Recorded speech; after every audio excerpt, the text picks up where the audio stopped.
One of the things that I think is so interesting about this whole FTC thing and the Microsoft deal, I think it's all of the information that's come out after the fact.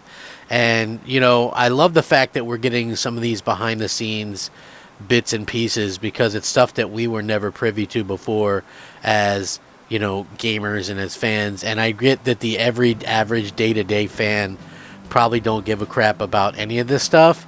I still feel like, as someone who is interested in it, it's really, really fascinating, right?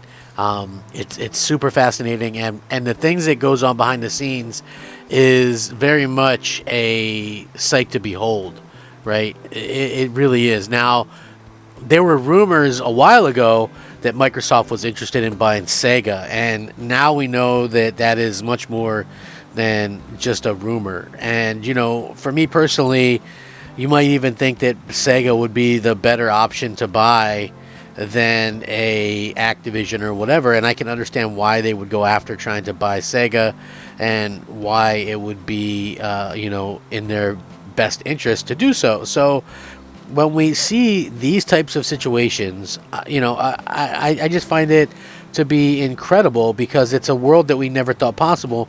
But at the same time, I'm like, okay, well, from what I can see, Microsoft is doing their due diligence. And I've already been over this multiple times. People go, oh, Microsoft's trying to buy the whole industry, blah, blah, blah, because they had this huge list leak out of potential targets to purchase. And I say, no, they're doing their due diligence on this stuff because you just don't go willy-nilly into buying a studio. You have to weigh the pros and cons to do so. So this is pretty interesting. Microsoft has definitely explored and have on the short list of acquiring Sega very, very recently. And in November of 2020, Xbox boss Phil Spencer emailed Microsoft CEO Satya Nadella and the company's CFO Amy Hood requesting approval to approach Sega Sammy with a view of acquiring its gaming studios. And I quote, "We believe that Sega has built a well-balanced portfolio of games across segments with global geographic appeal and will help us accelerate Xbox Game Pass both on and off console." So he wrote of the Japanese company in the email that came out recently. Spencer said, Sega is the most attractive next acquisition target due to its global PC catalog, presence in mobile in Asia, and global brand affinity on console through its classic IP. The message was included in internal documents from Microsoft's ongoing court case against the U.S. Federal Trade Commission, which is seeking to block the Xbox maker's proposed $70 billion deal of Activision Blizzard. While it's unclear how Nadella responded to Spencer's request, Sega was also listed on the M&A final watch list document from 2021. What's more interesting is Bungie, which was later acquired by PlayStation maker Sony, and Zynga, which would go into merger with Rockstar owner Take-Two, and the games industry biggest ever completed deal, also appeared on the watch list. So too did Hitman maker IO Interactive, Hades developer Supergiant Games, and Pokemon Go studio Niantic.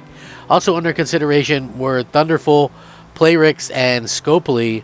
Should Microsoft close the Activision Blizzard deal, the deal would definitely dwarf the $12.7 billion deal that Take-Two paid to acquire Farmville maker Zynga. Spencer said the other week that Microsoft spent a lot of time in discussions with Zynga before moving on to other targets. He said, in the end, for our opportunity, we thought we needed to have something that was even bigger than Zynga was, given our very small starting space in the mobile business, and they wanted to kind of have a bigger place to go on from there. So they had Sega shortlisted, and apparently this is something that they had talked about multiple times.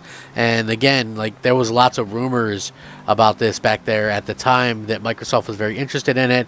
Could it still potentially be a target should the Activision deal fall through? I don't really know, but what we do know is that Phil Spencer obviously took the time out to say, hey, it's not without its challenges due to it being a Japanese company or whatever. And they also confirmed already, which I think bodes well for them with the FTC stuff, was that they want to keep everything on everything, right? So this would, in fact, be a deal where they keep the game's multi-plat, and it says anything that was maybe exclusive to Switch or PlayStation would now also come to Xbox, in addition to the fact that the games would be day one Game Pass games now. So I think that is very much the focal point of what they were trying to accomplish. And listen, it's a good thought and it's a good process behind it, because clearly, one of the things that Microsoft has going for it is the ability to come out with a lot of content that is, how should we say? I guess the best thing to say would be that the content is of a very good variety. So I think that that's probably one of the things that that really kind of comes to fruition and comes to mind when this is kind of concerned, and people are kind of getting the inside look at all of these things now, right? We're starting to see that Microsoft is out there, doing these deals, trying to get the most up, the most they can from what they have, and they're going out there trying to make sure that Xbox fans aren't without games, and that's exactly what I think really needs to kind of happen for Microsoft to be able to stay competitive and things like that.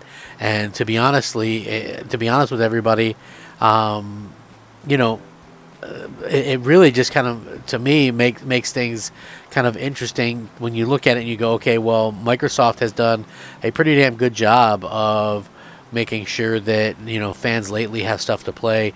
They're in a much better position than, say, Sony is, to be quite honest with you.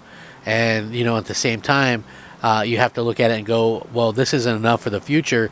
They have to be able to go out and expand even more. So I even expect, should the Activision deal go through, I expect them to still pick up multiple studios to try and do their best to go out there and do something with these other studios, because you have to have a constant influx of games and you have to have product that people are actually interested in.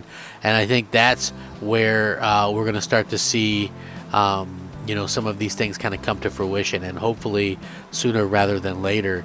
And I love the fact that Microsoft was proactive with this, did all their homework on this, had pros, had cons, and to be quite honest with you, I think it would be a very smart thing for them to do, to go out there. Could they pick up a Sega? I don't really know, but it does make sense for them to go after something like that.